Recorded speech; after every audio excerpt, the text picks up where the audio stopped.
వచ్చినా రాయలసీమ కూడా కొన్ని తెలుగు గంగా ఎన్నిటికి నీళ్లు ఇచ్చినా ఈరోజు ఇంత పెద్ద ఎత్తున ఇన్ఫ్లోస్ వచ్చాయి. దీనికి ప్రధానమైన కారణం వాతావరణంలో మార్పులు, క్లౌడ్ బరస్టింగ్ కావడం. దీనివల్ల ఈ సమస్యలు వచ్చాయని మొత్తం వారికి ఎక్స్ప్లెయిన్ చేశాను. అదే సమయంలో ఏ విధంగా బుడమేరు బ్రీచెస్ జరిగాయి, బుడమేరు మొత్తం ఏ విధంగా ఎన్క్రోచ్మెంట్ చేశారు, దీనివల్ల ఏ విధంగా ఈరోజు 2 లక్షల పైన 1,40,000 కుటుంబాలు, దగ్గర 1,40,000 2,02,000 కుటుంబాలు, 6 లక్షల మంది ప్రజలు ఏ విధంగా ఇబ్బంది పడ్డారు. ఈ రోజు 8వ రోజు కూడా వాళ్ళంతా నీటిలో ఉండే పరిస్థితి వచ్చింది. ఈ విషయాలను వారికి ఎక్స్ప్లెయిన్ చేశాను. అదే సమయంలో అధికార యంత్రాంగం మొత్తం రాత్రింబగళ్లు ఎక్కడ కూడా ఒక్క మినిట్ కూడా రెస్ట్ తీసుకోకుండా శ్రమించి పునరావాస కార్యక్రమాలు ఏం చేశారో మొత్తం ఎక్స్ప్లెయిన్ చేశాను. బురదలో తిరిగారు. సీనియర్ ఆఫీసర్స్ కూడా బెస్ట్ సర్వీసెస్ ప్రొవైడ్ చేయగలిగారని చెప్పి ఎక్స్ప్లెయిన్ చేశాం. వీటన్నింటిపైన గవర్నర్ కూడా చాలా పాజిటివ్ గా స్పందించారు. నేను కూడా వాచ్ చేస్తున్నాను. ఎక్స్ట్రాఆర్డినరీ సర్వీస్ చేశారు. ఇది చాలా సంతోషం అని చెప్పి వారు కూడా వారి యొక్క ఒక విధంగా సాటిస్ఫాక్షన్ ని ఎక్స్ప్రెస్ చేశారు. ఇంకొక పక్క తొందరలోనే సాధారణ పరిస్థితులు నెలకొల్పుతాయని కూడా వారికి నేను ఎక్స్ప్లెయిన్ చేశాను. వారు కూడా ఆశాభావాన్ని తెలియజేశారు. ఇంకొక పక్క ఈరోజు ఒక టెలికాన్ఫరెన్స్ తీసుకుని మళ్లీ డిప్రెషన్ వచ్చింది. దీనివల్ల ఎక్కువ వర్షాలు కురుస్తున్నాయి. శ్రీకాకుళం నుంచి ఈరోజు గుంటూరు, ప్రకాశం వరకు ఈ ప్రాబ్లమ్స్ వచ్చే పరిస్థితి ఉంది. ఏదైతే బాపట్ల వరకు ఇవన్నీ కూడా మళ్ళా ఒకసారి అందరినీ అప్రమత్తం చేశాం. ఎక్కడికక్కడ రియలిస్టిక్ టైంలో మేమంతా కూడా ఎంత రెయిన్ఫాల్ పడుతుందో వారికి ఇన్ఫర్మేషన్ ఇచ్చాం. హెవీ రెయిన్ఫాల్ గానీ, మోడరేట్ రెయిన్ఫాల్ గానీ మొత్తం కూడా ఎక్స్ప్లెయిన్ చేశాం. ఉత్తరాంధ్రలో ఎక్కువ వర్షాలు పడే పరిస్థితి ఉంది. ఏలేరు రిజర్వాయర్ కి ఏఎస్ఆర్ జిల్లా నుంచి ఎక్కువ నీళ్లు వచ్చే అవకాశం ఉంది. దానివల్ల కూడా ఏలేరుకు నీళ్లు వస్తే ఆ నీళ్లన్నీ కిందికి పోతే పిఠాపురం ప్రాంతంలో ముంపు గురయ్యే పరిస్థితి ఉంది. దానికి తగిన ప్రికాషన్ తీసుకోమన్నాం. ఎందుకంటే 15,000, 20,000 వచ్చే అవకాశం ఉంది. 24 టీఎంసీ కెపాసిటీ ఏలేరు. ఇప్పటికే 21 మధ్యాహ్నాలకి నిండింది. కాబట్టి దీన్ని కూడా అన్ని జాగ్రత్తలు తీసుకుంటే తప్ప లేకపోతే సమస్యలు వస్తాయి. ఇన్ఫ్లో, అవుట్ఫ్లో ముంపుకు గురి కాకుండా, ప్రాజెక్టుకి ఇబ్బంది లేకుండా ఏం చేయాలో అవన్నీ చేయమని దానికి కూడా ఇచ్చాం. ఇంకొక పక్క రాష్ట్రం మొత్తం ఎక్కడ చెరువులకు గాని, కాలువలకు గాని, డ్రైన్స్ కి గాని గండ్లు పడకుండా కాపాడుకునే బాధ్యత కూడా ఉంది. ఇది కూడా మనం చేయాల్సిన అవసరం ఉంది. ఇంకొక పక్కన ఏజెన్సీ ఏరియాలో, విశాఖపట్నం ఏరియాలో పైనుండే హిల్స్ అని కొండల మీద నుంచి ఈ యొక్క ల్యాండ్ స్లైడ్ జరిగి ప్రమాదం ఉంది. అది కూడా జాగ్రత్తలు తీసుకోమని చెప్పడం జరిగింది. ఇంకొక పక్కన ఏఎస్ఆర్ డిస్టిక్ట్ లో ఫ్లాష్ ఫ్లడ్స్ వస్తే అక్కడుండే చిన్న చిన్న గూడెలు కూడా దెబ్బతినే పరిస్థితి వస్తుంది. దానికి కూడా అప్రమత్తంగా ఉండమని వారిని కూడా అప్రమత్తం చేశాం. దీనికి కావాల్సిన వాటర్ గాని, ఫుడ్ గ్రెయిన్స్ గాని, అవసరమైతే ఫుడ్ ప్రిపరేషన్ గాని, మెడికల్ క్యాంపులు గాని ఇవన్నీ ఎక్కడికక్కడ జాగ్రత్తగా ఉండమని అందరినీ అలర్ట్ చేశాం. కొల్లేరులో నీళ్లన్నీ వస్తున్నాయి. ఇవన్నీ డ్రైన్ కావాల్సిన అవసరం ఉంది. పైన వచ్చే కొన్ని నందివాడ గ్రామాల్లో కొంచెం నందివాడ మండలం మొత్తం నీళ్లు వచ్చే పరిస్థితి ఉంటుంది. కిందన కూడా ఇది డ్రైన్ అవుట్ కావాలి. దానికి కూడా క్లియర్ డైరెక్షన్స్ ఇచ్చి అందరినీ అలర్ట్ చేశాం. అంటే ఎక్కడికక్కడ అధికార యంత్రాంగం మొత్తం అప్రమత్తం చేసి ఎప్పటికప్పుడు జిల్లా కలెక్టరు లేకపోతే ఎస్పీ మిగిలిన ఆఫీసర్స్ ఇవన్నీ కూడా చేయమని చెప్పాం. వాసార్ ల్యాబ్ లో మాకు కొంత డేటా అసెస్మెంట్ క్యాచ్మెంట్ ఏరియాలో వచ్చిన రెయిన్ఫాల్ గానీ సబ్మెర్జెన్స్ ఏరియాలో ఉండే ఇంపాక్ట్ గానీ ఈ రెండు కూడా మ్యాచ్ చేసి ఇస్తున్నారు. అది కూడా ఇన్ఫర్మేషన్ పాస్ ఆన్ చేసి వాడుకోమని చెప్పి చాలా స్పష్టంగా చెప్పాం. ఇక్కడ విజయవాడకు వచ్చే కొందికి ఈరోజు యాజ్ యూజువల్ మార్నింగ్ బ్రేక్ఫాస్ట్ అయితే 3,97,826 మందికి ఇచ్చాం. మధ్యాహ్నం లంచ్ అయితే 4,33,400 మందికి ఇచ్చాం. రాత్రి డిన్నర్ కూడా 4,26,280 మందికి ఇచ్చాం. ఇప్పటి వరకు 97,70,000 మందికి ఆహారాన్ని అందించాం. అంటే 97,70,000 పాకెట్స్ ని ఇంతవరకు అందించాం ఈ 8 రోజుల్లో. ఇంకొక పక్క వాటర్ అయితే 94 లక్షల వాటర్ బాటిల్ సప్లై చేశాం. మిల్క్ 28 లక్షల మిల్క్ 28 లక్షల లీటర్లు మిల్క్ ఇచ్చాం. బిస్కెట్స్ 41 లక్షల బిస్కెట్ ప్యాకెట్లు ఇచ్చాం. క్యాండిల్స్ 3,33,000 ఇచ్చాం. అదే మరి మ్యాచ్ బాక్సెస్ 1,97,000 మ్యాచ్ బాక్స్ సరఫరా చేశాం. ఇంకొక పక్క ఈరోజు 62 మెట్రిక్ టన్స్ వెజిటబుల్ తీసుకొచ్చి డిస్ట్రిబ్యూట్ చేశాం. ఇంతవరకు 163 టన్నులు మెట్రిక్ టన్నులు వెజిటబుల్స్ కూడా డిస్ట్రిబ్యూట్ చేశాం. వాటర్ అయితే మొత్తం 236 ట్యాంకర్స్ పనిచేస్తున్నాయి. 417 ట్రిప్స్ తో తీసుకెళ్లారు. ఇంతవరకు మొత్తం చూస్తే 2,090 ట్రిప్పులు నీళ్లు తీసుకుపోయి వాళ్ళకి సరఫరా చేశాం. ఇదంతా కూడా water supply in lakh litres చూస్తే 120 లక్షల అంటే 120 లక్షల లీటర్స్ ఆఫ్ వాటర్ ని సప్లై చేసే పరిస్థితికి వచ్చాం. అదే మరి water connections as it is నిన్నటి నుంచి అట్లనే ఉంది. 12,197 వాళ్ళు ఎప్పుడు కావాలంటే అప్పుడు ఆన్ చేసుకోవచ్చు. ఇంకా 2-3 రోజులు ఈ నీళ్లు వాడేదానికి లేదు. వాషింగ్ వాడుకునేదానికి అవకాశం ఉంటుంది. సివిల్ సప్లైస్ ఈరోజు చాలా వరకు ప్రోగ్రెస్ వచ్చింది. 1,200 వెహికల్స్ పనిచేస్తున్నాయి. డోర్ డెలివరీ ఇస్తున్నాం. 1,10,000 కుటుంబాలకు ఇప్పుడు అందజేశాం.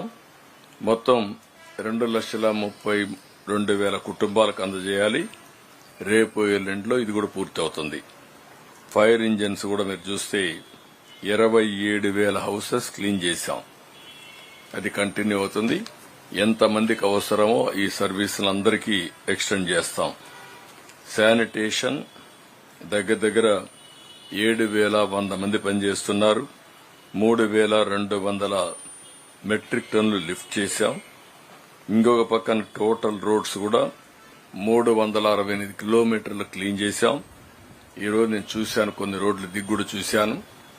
రెండోసారి కూడా ఫైర్ ఇంజిన్ పెట్టి రోడ్లని కూడా క్లీన్ చేశారు.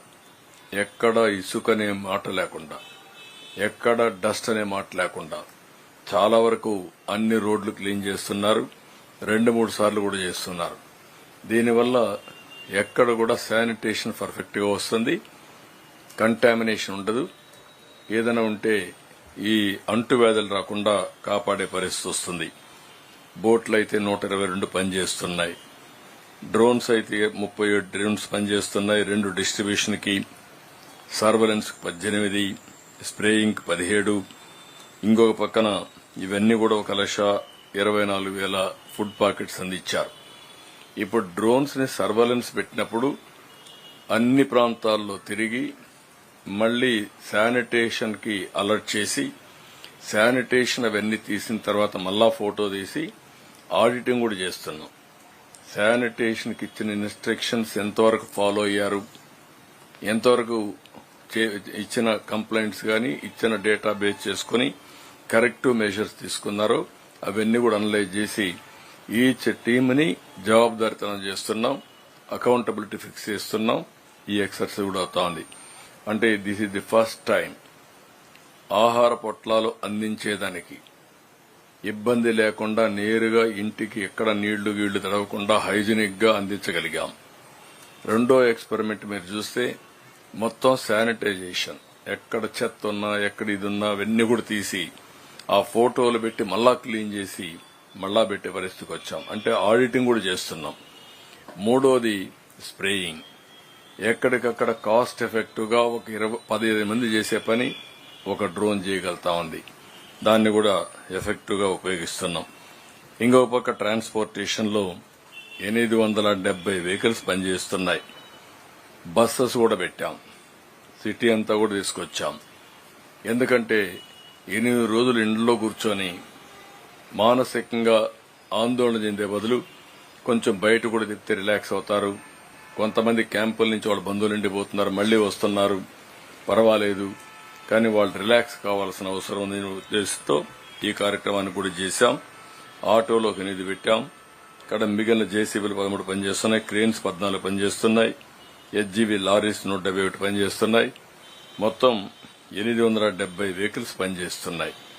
29 మంది ఇక్కడ చనిపోయారు, వాళ్ళకి ఎక్స్గ్రేషియా పే చేశాం. 71 ఎనిమల్స్ చనిపోయే పరిస్థితి వచ్చింది. ఇంకొక 12 మాత్రం ఏవైతే ఇక్కడ సైట్స్ కమ్యూనికేషన్ నెట్వర్క్ పెట్టేటివి ఖాళీలున్నాయి. కడవన్నీ కూడా ఎక్కడికక్కడ కంప్లీట్ చేసి ముందుకు పోతున్నాం. ఇవన్నీ ఒక ఎత్తు అయితే ఇప్పుడు మేజర్ వర్క్ చాలా వరకు ఈరోజు నీళ్లు కూడా తగ్గాయి. నీళ్లు కూడా మనం చూస్తే దగ్గర 0.5 కా ప్రాంతం వచ్చాం. ఇది ఒక మంచి మేము ఒక ఎక్స్పెరిమెంట్ కింద ఇవన్నీ చేస్తున్నాం. ఇన్ఫ్లో బుడమేరు ఎంత నీళ్లు వస్తున్నాయి, బుడమేరు కెనాల్ ఎంత వాటర్ ని కృష్ణాకు తీసుకుపోతుంది, టౌన్ లో అవర్లీ బేసిస్ ఎంత రెయిన్ పడతా ఉంది, ఎంత వాటర్ జనరేట్ అవుతా ఉంది. బుడమేరు నుంచి స్వీపేజ్ లో కొంత నీళ్లు వస్తున్నాయి. ఆ నీళ్లు 500 క్యూసెక్స్ నీళ్లు వస్తున్నాయి. ఆ నీళ్లు ఇక్కడ పడే వర్షం అదనంగా జనరేట్ అవుతా ఉంది. ఎన్ని గంటలు అవుతుంది ఇవన్నీ కూడా డిశ్చార్జ్ చేయడానికని ఒక క్యాలిక్యులేషన్స్ అంతా చేస్తున్నాం. ఈ రోజు మనం చూసినప్పుడు ఇది మంచి ఫలితాలు ఇస్తా ఉంది. మాకు ఈ రోజంతా కూడా మీరు చూస్తే 8:30 గంటల నుంచి విజయవాడలో సాయంత్రం 4 గంటలకు ఇప్పుడు రెయిన్ఫాల్ టీఎంసీ 8:30కు లేటెస్ట్ తీసుకున్నాం. 0.0132 టీఎంసీ నీళ్లు ఇక్కడ జనరేట్ అయింది. ఇవి చూసిన తర్వాత 6 గంటలకు 0.51 టీఎంసీ నీళ్లు ఇంకా ఉన్నాయి ఇక్కడ. అక్కడి నుంచి వచ్చిన నీళ్లు కావచ్చు, ఇక్కడ పడిన వర్షం కావచ్చు, ఇప్పటి వరకు పోయిన నీళ్లు కావచ్చు, అన్ని తీసేస్తే ఇంకా 0.51 ఇప్పుడు టీఎంసీ. ఇప్పుడు అందరూ కూడా ఏం చేస్తున్నామంటే ఇప్పటికి రఫ్ గా 1/2 మీటర్ 1 మీటర్ ఇట్లా తగ్గింది, అక్కడ ఉండే పరిస్థితిని బట్టి స్లోపును బట్టి. ఓవరాల్ గా ఈ రోజు ఇంకా 0.51 ఉంది. రాత్రికి రేపు వర్షం పడకపోతే రేపు సాయంత్రానికి చాలా వరకు నీళ్లు వెళ్ళిపోతాయి. మళ్లీ వర్షం పడితే ఆ నీళ్లు కూడా డ్రైన్ చేయాలి. దానికి కూడా ఇది ఉంటుంది. దీనికి కూడా ఎక్కడికక్కడ ఆల్ డ్రైన్స్ లో ఉండే వాటర్ అంతా పుష్ చేయడానికి ఎక్కడికక్కడ మెకానిజం ఎస్టాబ్లిష్ చేశాం. లాంగ్ ఆర్మ్స్ ఉండే ప్రొక్లైన్స్ కూడా తెప్పించాం. కొంత లోపల ఎక్కడన్నా చెత్త చెదారం ఉంటే అవన్నీ క్లీన్ చేపించడిగా చేశాం. ఇప్పుడు ఇంకొక పక్కన మనకు వచ్చినటువంటి పెద్ద ఛాలెంజ్ ఏంటంటే మనం దగ్గర ఒక 6,000, 7,000, 8,000 క్యూసెక్స్ లేకుంటే కంటిన్యూ చేస్తున్నాం పని. ఇంకా బండ్ పెంచి 10,000-15,000 క్యూసెక్స్ ఆఫ్ వాటర్ కృష్ణా రివర్కి పోవడానికి అది ఇంకా పని కొనసాగిస్తున్నాం. కానీ రేపు దగ్గర డిఫరెంట్ టైమ్స్ లో ఫస్ట్ 12 గంటలు సెప్టెంబర్ 8వ తారీఖున ఈ రోజు నుంచి రేపు ఈవినింగ్ వరకు మనం చూస్తే ఫస్ట్ 12 గంటల్లో 0.68 టీఎంసీ వస్తుంది. సెకండ్ 12 గంటల్లో 0.46 వస్తుంది. నెక్స్ట్ 12 గంటల్లో 0.05 వస్తుంది. నెక్స్ట్ 12 గంటల్లో 0.021 వస్తుంది. ఆ వాటర్ వస్తే ఎంత వస్తుంది అనేది కూడా క్యాలిక్యులేట్ చేసి మళ్లీ ఎక్కడ కూడా ఈ కాలువలు పొంగకుండా ఏం చేయాలనో ప్లానింగ్ చేసుకుంటున్నాం. ఇప్పటి నుంచి దాన్ని కూడా ఫుల్ గా శ్రద్ధ పెట్టి అదే టౌన్కి వస్తే రేపు 0.03 ఇప్పటి నుంచి 12 గంటల్లో వస్తుంది. 24 గంటల్లో 0.02 వస్తుంది. 36 గంటల్లో 0.002 వస్తుంది. కాబట్టి సేఫ్. ఇక్కడి నుంచి నీళ్లని పంపించగలుగుతాం. కానీ అక్కడ బుడమేరు ఏదైనా ప్రాబ్లం ఇస్తే మళ్ళా సమస్య వస్తుంది. ఎందుకు ఇవన్నీ క్యాలిక్యులేట్ చేస్తున్నామంటే ఎన్ని జాగ్రత్తలు తీసుకుంటున్నామో ప్రజలు కూడా అర్థం చేసుకోవాలి, మీ మీడియాకు కూడా అర్థం కావాలి. టెక్నాలజీని పూర్తిగా వాడుతున్నాం. ఆల్మోస్ట్ ఆల్ టెక్నాలజికల్ ఏవైతే ఉన్నాయి డ్రోన్స్ గానీ, ఫోన్స్ గానీ, సీసీటీవీ కెమెరాస్ గానీ ఇవి కూడా ఫుల్ గా వాడుతున్నాం. మా వాళ్లు ఫిజికల్ గా ఎవ్రీవేర్ ఉంటున్నారు. వాళ్ళకు కావలసిన అవసరాలని తీరుస్తున్నాం. రేపటి నుంచి ఎన్యూమరేషన్ కూడా ఇప్పటికే 80 మండలాల్లో 80 సచివాలయాల్లో 100% పూర్తి అయిపోయింది. రేషన్ ఇచ్చేసాం. ఆ ఊరంతా కూడా డ్రై ఫుడ్ ఇచ్చేసాం. తర్వాత క్లీనింగ్ అయిపోయింది. Almost all everything is over. Now మా ఉద్దేశం ఎన్యూమరేషన్కి వెళ్తున్నాం. అయితే ఎన్యూమరేషన్కి వెళ్లే మునుపు ఇంకొక మేజర్ వర్క్ మాకు అనిపించేది ఏంటంటే స్కూటర్లు గాని, మోటార్ బైక్స్ గాని, ఆటోలు గాని, కార్లు గాని ఇన్సూరెన్స్ చేసినట్టు కొంత ఇన్సూరెన్స్ క్లెయిమ్ చేయించడం, ఇన్సూరెన్స్ కానట్టే కూడా చెడిపోవడం.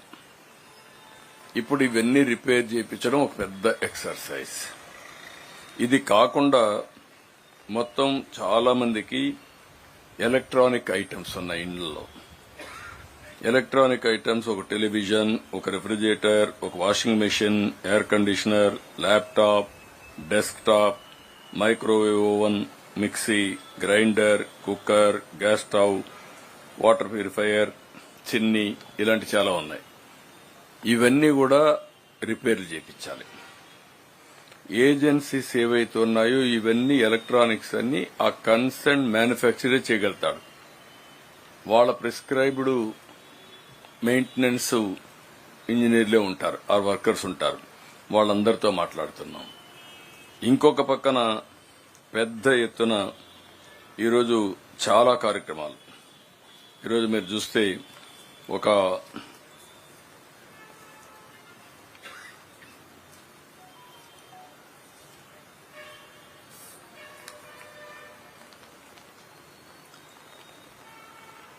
ఎలక్ట్రికల్ ఉన్నాయి, కొన్ని సాచెట్స్ ఇలాంటివన్నీ ఇదే అయిపోవడం.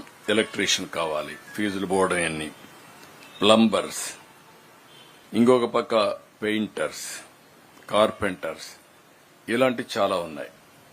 వాళ్ళందరికీ అర్బన్ కంపెనీని పెట్టాం. అర్బన్ కంపెనీలో యాడ్ చేశాం. మేము వీళ్ళందరినీ అవైలబిలిటీలో పెట్టాం. గ్యాస్ ఉంది, గ్యాస్ కంపెనీసే చేయగలుగుతాయి. మళ్ళా ఆ గ్యాస్ కంపెనీకి సంబంధించిన మెయింటెనెన్స్ చేసే వాళ్ళందరినీ మెకానిక్స్ ని పంపించాలి. ఆ స్పేర్ పార్ట్స్ కూడా వాళ్లే ఇవ్వాలి. ఎలక్ట్రానిక్స్ గాని, స్టవ్లకు గాని ఆ గ్యాస్ కంపెనీసే పెట్టాల్సిన అవసరం వస్తుంది. అవి కూడా వర్కౌట్ చేస్తున్నాం. ఇవన్నిటికీ రేపు ఫుల్ స్వింగ్ లో మోటార్ వెహికల్ ట్రాన్స్పోర్ట్ కమిషనర్ చెప్పాను.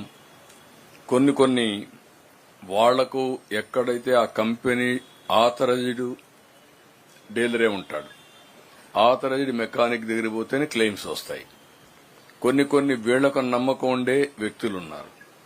వాళ్లకు నమ్మకం ఉండే వ్యక్తిని ఇస్తే వాళ్ళు గ్యారంటీ ఇస్తారు. గవర్నమెంట్ ఏ విధంగా వాళ్ళకు సబ్సిడీ పే చేయాలో కూడా ఆలోచిస్తున్నాను. అవసరమైతే తక్కువ ఖర్చుతో వాళ్ళకి ఇవన్నీ రిపేర్లు చేయించాలని మా ఉద్దేశం. మోర్ ఆర్గనైజ్డ్ సెక్టర్ లో దీనికి కూడా శ్రీకారం చుట్టాం. రేపటికంతా క్లారిటీ వస్తుంది. ఒక పాంప్లెట్ వేస్తున్నాం, డిస్ట్రిబ్యూట్ చేస్తున్నాం, ప్రజా చైతన్యం తీసుకొస్తాం. ప్రతి ఒక్కరికి ఇవన్నీ పంపించి అవసరమైతే అది గాని వర్కౌట్ అవుతుందనుకుంటే ప్రభుత్వమే ఖర్చు పెట్టి చేస్తే ఎట్లుంటుంది. కొంతమంది ముందుకు వస్తున్నారు, వాళ్ళ యొక్క సిఎస్ఆర్ కూడా పెట్టి చేస్తామని. అలాంటి వాళ్ళ దగ్గర పెట్టించి ఎవరైతే పెట్టలేమంటారో అక్కడ గవర్నమెంటే పెట్టి ఎలక్ట్రానిక్ ఇవి గాని, అదే మరి గ్యాస్ స్టవ్కి అయితే వాళ్లే చేస్తా ఉంటారు, అవి చేయించడం. మోటార్ వెహికల్కి ఇన్సూరెన్స్ ఉంటే వాళ్ళ దగ్గర చేయించడం, ఇన్సూరెన్స్ లేనిది ఇక్కడ మనమే చేయించడం. మరీ ఎక్కువైతే ఏ విధంగా హ్యాండిల్ చేయాలో చేయడం. ఓవరాల్ గా ఒక పర్సెప్షన్ పెట్టుకుని పనిచేస్తున్నాం. రేపటికి నా ఉద్దేశం ఏంటంటే ప్రతి ఒక్కరికి అన్యాయం జరగకుండా కష్టకాలంలో ఉండే ప్రతి ఒక్కరిని ఆదుకోవాలి. ఆర్గనైజ్ సెక్టర్లో చేస్తే ఇంకా ఈజీ అవుతుంది. కానీ వాళ్ళ ఛాయిస్ వచ్చిన ఇంజనీర్ని పెట్టుకుంటాడు, వాళ్ళకు కావలసిన మెకానిక్ ని పెట్టుకుంటారు. ప్రభుత్వం కోఆర్డినేట్ చేస్తాం. వాళ్ళకి హెల్పింగ్ హ్యాండ్ కింద దానికి అయ్యే ఖర్చు ప్రభుత్వం సబ్సిడీతో గాని ఫుల్ గా గాని బేర్ చేస్తాం. ఇవన్నీ చేసిన తర్వాత వాళ్ళకి ఏ విధంగా ఆర్థిక సహాయం చేయాలనో బేరీ చేసుకుని ఎన్యూమరేషన్ కంప్లీట్ చేసి ఫస్ట్ ఫ్లోర్ లో ఉండేవాళ్ళు సర్వస్వాన్ని పోగొట్టుకున్నారు. ఇవి కొన్ని వస్తువులే. బట్టలు పోయినాయి, పుస్తకాలు పోయినాయి, ఫర్నిచర్ పోయింది, సర్వస్వాన్ని కోల్పోయారు. వాళ్ళకి ఏం చేయాలి? కొంతమంది ఫస్ట్ ఫ్లోర్ సెకండ్ ఫ్లోర్ లో ఉన్నారు. వాళ్ళు ఇన్ని రోజులు పని లేదు, జక్కంపూడి ఉంది. ఫస్ట్ ఫ్లోర్ లో ఉన్న సెకండ్ ఫ్లోర్ లో ఉన్న పూర్ పీపుల్ కి ఏమి పని లేదు. వాళ్ళని ఏం చేయాలి? మూడోది బిజినెస్ ఉన్నాయి, చిన్న చిన్న వ్యాపారాలు, చిరు వ్యాపారాలు ఉన్నాయి, తోపుడు బండ్లున్నాయి, చిన్న చిన్న షాపులున్నాయి, కిరాణా కొట్లున్నాయి. వీళ్లు కాకుండా ఒక 50 లక్షలు, ₹1 కోటి పెట్టిన షాపులున్నాయి. వేరియస్ కైండ్స్ ఆఫ్ ఇది ఉన్నాయి. 5 కోట్లు 10 కోట్లు కూడా ఖర్చు పెట్టారు. ఇవన్నీ ఏ విధంగా సెటిల్ చేయాలని ఒక అసెస్మెంట్ చేసుకుంటాం. గవర్నమెంట్ ఆఫ్ ఇండియా కూడా సపోర్ట్ తీసుకుంటాం. ఇవన్నీ తీసుకుని దీన్ని నెక్స్ట్ లెవెల్కి తీసుకెళ్లి ప్రతి ఒక్కరికి న్యాయం చేయడం కోసం ముందుకు పోతున్నాం. ప్రజల్లో ఒక విశ్వాసం ఉంది, ఒక నమ్మకం ఉంది. ఆ నమ్మకాన్ని నిలబెట్టుకోవడం కోసం మేము కూడా అన్ని విధాల ప్రయత్నం చేస్తున్నాం. ఈ రోజు నేను చూస్తే ఫుడ్ సర్వేస్ మేము ఎప్పటికప్పుడు సర్వేస్ కూడా చేస్తున్నాం. ఫుడ్ అవైలబిలిటీ 82, 81, 81, 65, 67 ఆ ప్రాంతంలో వచ్చాం. డిఫరెంట్ సర్వేల్లో చూస్తే క్వాలిటీ ఆఫ్ ఫుడ్ 71, 93 వచ్చాం. అంటే more or less quality. Even then there are some complaints. లేటుగా వచ్చింది, ఫుడ్ బాగాలేదు అని కూడా కొన్ని కంప్లైంట్స్ వస్తున్నాయి. అక్కడ బిస్కెట్స్ ఏ విధంగా ఇవ్వాలని ఇస్తున్నాం. ఇంకొక పక్కన శానిటేషన్ 76 నుంచి 80 దాకా వచ్చింది. By and large people are convinced. మళ్ళా మాకు ఇంకొక ఛాలెంజ్ ఉంది. ఇన్ని 5 సంవత్సరాలుగా ఏ డ్రైన్ కూడా క్లీన్ చేయాలి. స్టామ్ వాటర్ డ్రైన్స్ నాశనం చేశారు. మామూలుగా ఈ ఇంట్లో నుంచి వచ్చే వేస్ట్ వాటర్ డ్రైన్స్ అన్ని కూడా చాలా భయంకరంగా ఉన్నాయి, ఫుల్ గా నిండిపోయి ఉన్నాయి. అవన్నీ కూడా రేపటి నుంచి క్లీన్ చేయించాలి. అవన్నీ కూడా ఏ విధంగా తీయాల్సిన అవసరం. తీయకపోతే మళ్ళా ఏ వర్షం పడినా ఇదే పరిస్థితి వస్తుంది. ఎలక్ట్రిసిటీ సప్లై అయితే 88, 87, 85 ఆల్మోస్ట్ ఆల్ మ్యాచ్ అవుతా ఉంది. వాటర్ సప్లై కూడా 82% వాటర్ సప్లై బాగుందని అందరూ అప్రిషియేట్ చేసే పరిస్థితికి వచ్చారు. ఇంకొక పక్కన గవర్నమెంట్ పర్ఫార్మెన్స్ కూడా 88% ఆఫీసర్స్ బ్రహ్మాండంగా పనిచేశారని అప్రిషియేట్ చేస్తున్నారు. That is a good sign. సరే, ఇంకా నేను గాని మంత్రులు గాని ఇంకా బాగా పనిచేస్తున్నా అంటున్నారు. ఓవరాల్ గా అయితే ఆఫీసర్స్ కూడా మంచి రేటింగ్ వచ్చింది. ఇంకొక పక్క వాటర్ స్టాగ్నేషన్ అసెస్మెంట్ చూస్తే ఇప్పుడు నేను చెప్పాను. వాటర్ స్టాగ్నేషన్ నాట్ ప్రజెంట్ 115 వచ్చాయి. 115లో స్టాగ్నేషన్ లేదు. సాయంత్రానికి క్లియర్ అయిపోయినాయి మా సచివాలయాలు. నెంబర్ ఆఫ్ వాట్స్ పార్షియల్ గా స్టాగ్నేషన్ ఉండేది 5 ఉన్నాయి. ఇంకొక పక్క 18, 5 ఫుల్ గా ఉన్నాయి. ఒక 18 దాకా పార్షియల్ గా ఉన్నాయి. అంటే మొత్తం వాటర్ అంతా కూడా రిసీడ్ అవుతా ఉంది. నిన్న 4-5 మీటర్ల అడుగులు ఉండేది, ఈ రోజు 1.5-2 ఫీట్ కు వచ్చింది. చాలా వరకు శుభ పరిణామం. ఇదే కానీ జరిగితే రేపు ఈవినింగ్ మొత్తం వెళ్లిపోయే పరిస్థితి వస్తుంది. రేషన్ డిస్ట్రిబ్యూషన్ కూడా నేను చెప్పినట్టు 46% చేరిందని చెప్పి అంటున్నారు. మాకు కూడా 1,10,000 కార్డ్స్ డిస్ట్రిబ్యూట్ చేశాం. 2,23,000 కార్డ్స్ కి మేము రేషన్ ఇవ్వాలి. ఇది బ్రాడ్ గా వచ్చినటువంటి ఫీడ్బ్యాక్. ఓవరాల్ గా కోఆర్డినేట్ అయింది. కానీ వాళ్ళ బాధలు చూస్తే మాత్రం చాలా బాధేస్తుంది. కానీ ఎక్కడికక్కడ ప్రభుత్వ యంత్రాంగం ఒక అప్రమత్తంగా ఉండడం, బాధ్యతాయుతంగా ప్రవర్తించడం, అధికార యంత్రాంగం రాత్రింబగళ్లు నిద్రపోకుండా పనిచేశారు. పండగల పూట కూడా పనిచేశారు. Even now we are having after this, ఇది ఎందుకంటే మీకు ముందు చెప్తే మీరు కూడా మీడియాకి వెళ్తుంది, మీ తర్వాత మళ్ళా రివ్యూ మీటింగ్ పెట్టుకున్నాం. This is in brief.